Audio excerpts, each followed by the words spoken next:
മൂന്നാം NDA സർക്കാരിന്റെ സത്യപ്രതിജ്ഞാ ചടങ്ങ് ഇന്ന് വൈകിട്ട് 6-ന് നടക്കും. 30ഓളം മന്ത്രിമാർ പ്രധാനമന്ത്രി നരേന്ദ്രമോദിക്കൊപ്പം സത്യപ്രതിജ്ഞ ചെയ്തേക്കും. ആഭ്യന്തരം, പ്രതിരോധം, ധനം, വിദേശം അടക്കമുള്ള പ്രധാന വകുപ്പുകളുടെ മന്ത്രിമാരായിരിക്കും സത്യപ്രതിജ്ഞ ചെയ്യുകയെന്നാണ് വിവരം. അതേസമയം സത്യപ്രതിജ്ഞാ ചടങ്ങിന് മണിക്കൂറുകൾ മാത്രം ശേഷിക്കുമ്പോഴും NDAയിലെ പ്രധാന കക്ഷികളായ നിതീഷ് കുമാറിന്റെ JDUവിനും ചന്ദ്രബാബു നായിഡുവിന്റെ TDPക്കും ഏതൊക്കെ വകുപ്പുകളാണ് നൽകിയിരിക്കുന്നത് എന്നതും വ്യക്തമല്ല. സ്പീക്കർ പദവിയും 4 മന്ത്രിസ്ഥാനങ്ങളും TDP ആവശ്യപ്പെട്ടതായി റിപ്പോർട്ടുകളുണ്ടായിരുന്നു. എന്നാൽ സ്പീക്കർ സ്ഥാനം TDPക്ക് ലഭിച്ചേക്കില്ല. പകരം 4 മന്ത്രിസ്ഥാനങ്ങൾ TDPക്ക് നൽകിയേക്കും. TDPയുടെ രാം മോഹൻ നായിഡു, ഹരീഷ് ബാലയോഗി, ദഘുമല്ല പ്രസാദ് എന്നിവർ മന്ത്രിമാരായേക്കും. സ്പീക്കർ സ്ഥാനം സംബന്ധിച്ച് ചർച്ച തുടർന്നേക്കാനാണ് സാധ്യത. സർക്കാരിനെ പുറത്തുനിന്ന് പിന്തുണയ്ക്കാനുള്ള സാധ്യത TDP പരിശോധിക്കുന്നതായി പാർട്ടി വൃത്തങ്ങൾ സൂചന നൽകുന്നുണ്ട്. മന്ത്രിസഭയിൽ കുറഞ്ഞ പ്രാതിനിധ്യവും മുന്നണിയിൽ കൂടുതൽ പ്രാതിനിധ്യവുമാണ് TDP ആലോചിക്കുന്നത്. JDUവിന് 2 മന്ത്രിസ്ഥാനങ്ങൾ ലഭിച്ചേക്കും. ലാൽ സിംഗ്, രാംനാഥ് താക്കൂർ എന്നിവർക്കായിരിക്കും മന്ത്രിസ്ഥാനം ലഭിച്ചേക്കുക. JDUവിന് മറ്റെന്തൊക്കെ പദവികൾ ലഭിക്കുമെന്നത് പിന്നീടായിരിക്കും തീരുമാനിക്കുക.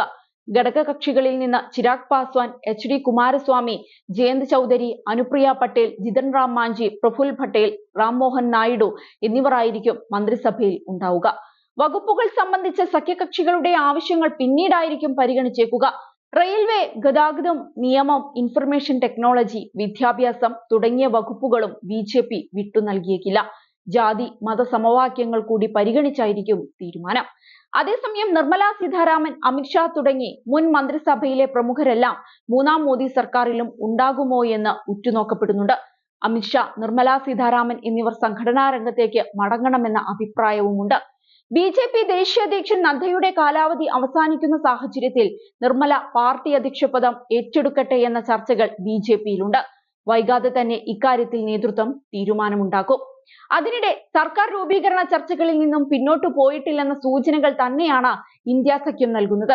ഉചിതമായ സമയത്ത് ഉചിതമായ തീരുമാനം കൈക്കൊള്ളുമെന്നാണ് നേതൃത്വം വ്യക്തമാക്കുന്നത്. JDUവിനെ മറുകണ്ഠം ചാടിക്കാൻ പ്രധാനമന്ത്രി സ്ഥാനമടക്കം ഇന്ത്യ സഖ്യം വാഗ്ദാനം ചെയ്തുവെന്നാണ് വിവരം. NDAയ്ക്കൊപ്പം ഉറച്ചു നിൽക്കുമെന്ന് പറയുമ്പോഴും ആവശ്യങ്ങൾ അംഗീകരിക്കപ്പെട്ടിട്ടില്ലെങ്കിൽ നിതീഷ് തീരുമാനം തിരുത്തിയേക്കുമെന്നാണ് ഇന്ത്യ സഖ്യത്തിന്റെ വിശ്വാസം. ജാതി സർവേ നടത്തണമെന്നും അഗ്നിവീർ പദ്ധതി നിർത്തലാക്കണമെന്നതടക്കമുള്ള ആവശ്യങ്ങൾ JDU മോദി സർക്കാരിനു മുന്നിൽ വെച്ചിട്ടുണ്ട്.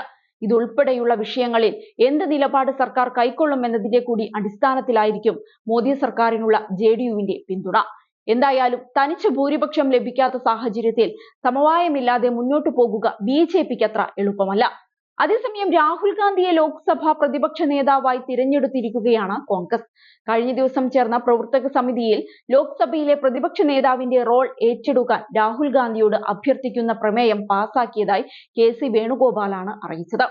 ലോക്സഭയിലെ പ്രതിപക്ഷ നേതാവ് സ്ഥാനം ഏറ്റെടുക്കാൻ പ്രവർത്തക സമിതി രാഹുൽ ഗാന്ധിയോട് ഏകകണ്ഠമായി അഭ്യർത്ഥിച്ചുവെന്നും വേണുഗോപാൽ പറയുകയുണ്ടായി.